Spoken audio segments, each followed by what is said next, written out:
Should I use transatlantic? There's some kind of squid somewhere. Up to no good. There's always a squid somewhere.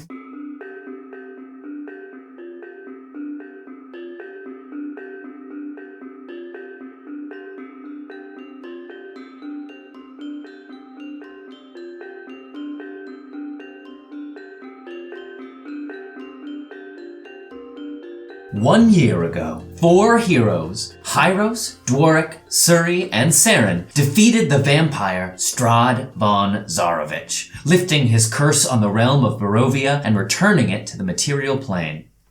Now, returning to Barovia to celebrate the anniversary of Strahd's defeat, the 4 heroes reunite along with some new friends. The bard Alcyone, Hyros' eldest daughter, and Kashek, Dworik's mysterious owlfolk associate from the Nehekara Desert.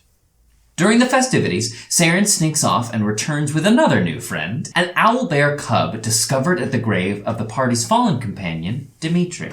As the celebration begins, a strange noble arrives, Talabek Angiers, Chancellor of the Senate of the Republic of Arcadia, the realm east of Barovia. He hails the heroes and invites them to a grand feast at the Ducal Palace of Arcadia to recognize them for their deeds. It's decided that Alcyone will go in Hyros' stead, and Kashek in Dworik's. On the road to the capital city, Angiers lets it slip that the Republic is in disarray. The group was summoned not only to be lauded as heroes, but to lend their help to an issue of enormous import. The late Duke and Duchess had 3 identical children, but only one may assume the throne. The Senate of Arcadia will vote on the matter, but debate has been deadlocked up until this point, so the 3 successors must call upon the influence of heroes, who, as a matter of course, are greatly respected in the Republic, to tip consensus one way or the other.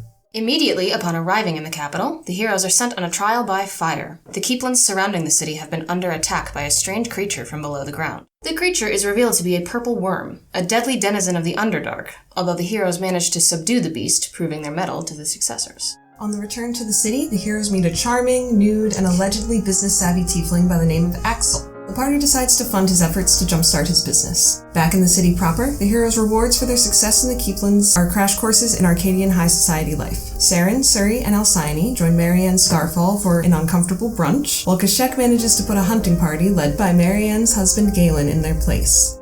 A festival precedes the evening feast. The heroes take a day to probe the prospective Duke and Duchesses a little more. Each successor has a task for the heroes that will garner attention in that successor's favor, influencing the outcome of the election. Alasia wants the plains, where the majority of the Republic's food is grown, rid of a seemingly magical blight. She suggests traveling to the town of Treybin, the epicenter of the blight, to investigate. Bernard wants to learn more about the Tower of Stars, the phallic symbol in the middle of the bay, allegedly built by the elves who inhabited Arcadia before Miranda de Arcadia conquered the realm.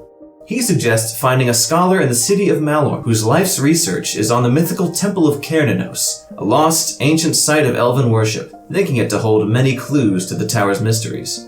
Casca wants to aid the dwarven city of Caradhran, which has been under siege by invaders from below the ground. The Republic has had little need for military might in the generations since Barovia disappeared, cutting off Arcadia from their rivals to the west, but Casca wants to prove that that former strength is not lost. Night falls and the heroes arrive at the Founders' Day feast. As a newly commissioned statue of Miranda de Arcadia is unveiled, the marble suddenly explodes, and the images of 3 armored figures appear in the debris, calling themselves heralds. They bear a simple, terrible message from their master, Vanaken. The Republic may submit to his otherworldly rule or face extinction. Delivering their warning amid the chaos, the 3 heralds vanish.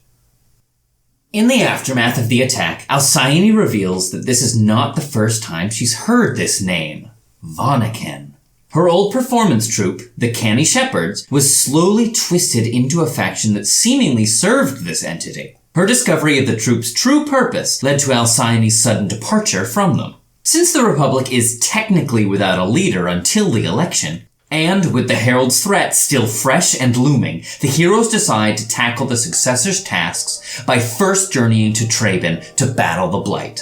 Journeying further into the Republic's breadbasket, the heroes note that the Blight seems to be caused by a strange overgrowth of mushrooms and fungus. This suspicion is confirmed when the heroes rescue 2 children from a stampede of grotesque half-living cattle that have been infested with fungal spores. The children are denizens of Treybin, so the heroes escort them home. Via a local tavern keeper, the heroes learn that though Treybin technically has an elected mayor, the town's priest of the luminary, Father Cochran, has all but seized total control. He seems unconcerned about the blight, implying that some fasting is good for one's spirit, and insinuating that the capital, a den of sin, has no business involving themselves in the affairs of such salt-of-the-earth, God-fearing folk. Father Cochran asserts that the group must leave by the morning, so that evening the heroes visit Mayor Paisley to gather more information about the blight. The mayor states that all is well and Father Cochran has everything in hand, though he is clearly lying under duress. In the dead of night, a sparrow delivers a message to the heroes, which leads to a clandestine meeting away from the town. Mayor Paisley reveals that Father Cochran's eyes and ears are everywhere, severely limiting the already meek mayor's ability to wrest control back from the priest. The mayor believes the blight is the result of an event led by Father Cochran some weeks ago, in which a strange girl was burned at the stake in the town square. The girl held otherworldly power capable of encouraging the crops to grow plentifully and in abundance, which the father took to be unnatural and therefore sinful.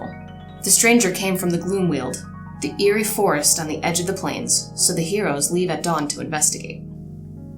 In the Gloomweald, the heroes discover an odd little girl, Ferocity, who claims her sister Felicity was the one who visited Treybin some weeks ago, though she hasn't been seen since. After coaxing the party into solving the problems of a peculiar fairy tale land for her own entertainment, Ferocity points them to where she believes her sister to be.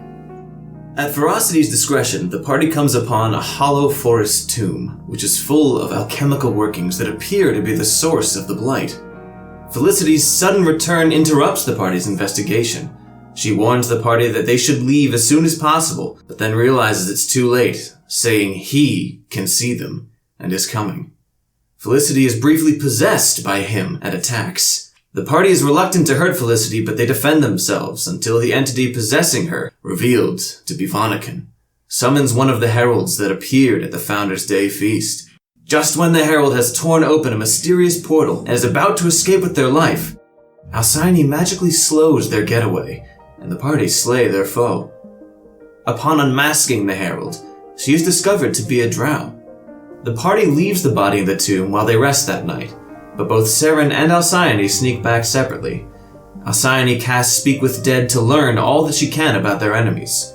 Seren, for the first time in her life, looks on the face of another drow, feeling remorseful that she needed to slay one of her own kinsfolk, regardless of their past actions. When morning comes, Felicity agrees to end the blight, and the party escort her back to her sister, Ferocity. The sisters tell the party they've got friends in the Feywild, should they ever need help. Upon returning to Treybin, the party discovers Father Cochran waiting for them, with news that Mayor Paisley has gone missing in the time since the heroes left the day before. They offer to locate the missing mayor, suspecting that Father Cochran is behind the disappearance.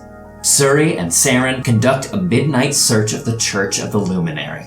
In the church cellar, the two discover Mayor Paisley being held by a monstrous guard, hulking and seemingly human, but with crude stitches where his eyes, ears, and mouth should be. This figure chases Seren and Suri out of the church, though Alcyone and Kashek are nearby and are able to calm him after a short skirmish. Father Cochran appears and, once again, leading the heroes to a furtive conversation on the outskirts of town, admits he enjoys wielding power. He refuses to give it up, claiming that the small-minded folk of his flock will never trust the big city government of the capital making decisions for them. The blight is solved, meaning the heroes' interference here can come to an end, so long as they leave peacefully. Bloodied, the heroes decide to leave, keeping Father Cochran in power against their better judgment. Leaving town the next morning, Father Cochran sees the party off with a lineup of his personal guard, and as the heroes turn to leave, Mayor Paisley appears, morphing into a bear and attacking the father. A protracted fight with Father Cochran and his cronies leaves 3 of the heroes badly wounded. Suri does not survive the confrontation. In desperation, the heroes intend to take Suri's body to Felicity and her sister in the Gloomweald to take them up on their favor. As they travel, Seren silently mourns the loss of Suri and is only briefly comforted upon crossing plains when the owlbear cub transforms into Dimitri. Felicity and Ferocity caution the heroes that Things are what they are within the Feywild, giving the two some hope that they might be reunited in the material plane someday. Though hesitant, the sisters agree to guide the party through the Feywild in order to complete a ritual to return Suri to life, though they warn that such a gift will come with a steep price. After a few brush-ins with other denizens of the Feywild, the sisters finally proclaim to have arrived in the spot where Suri's soul may be recovered. When Suri's body is laid on the ground, wildflowers begin to grow over her, and as the party's reviving ritual comes to a close, the flowers bloom, and Suri comes back to life. Everything seemingly solved, the party tuck tail between their legs and head onward, while Suri receives a strange vision from a mysterious entity expressing his congratulations on her return to life and his eagerness for her to repay the debt she now owes. That have been infested with spungle. The heroes take a day to probe the prospective douche. You gotta probe the douche. That's just the first thing you do when you get to a new city. I think that's At least that's what I do. That's a greeting. That's what they do in this part of the my douche. Oh, nice douche in you, bruh. You know how dogs sniff buttholes? Yeah. Yeah. Yeah. When people meet, we probe the douche. You douche.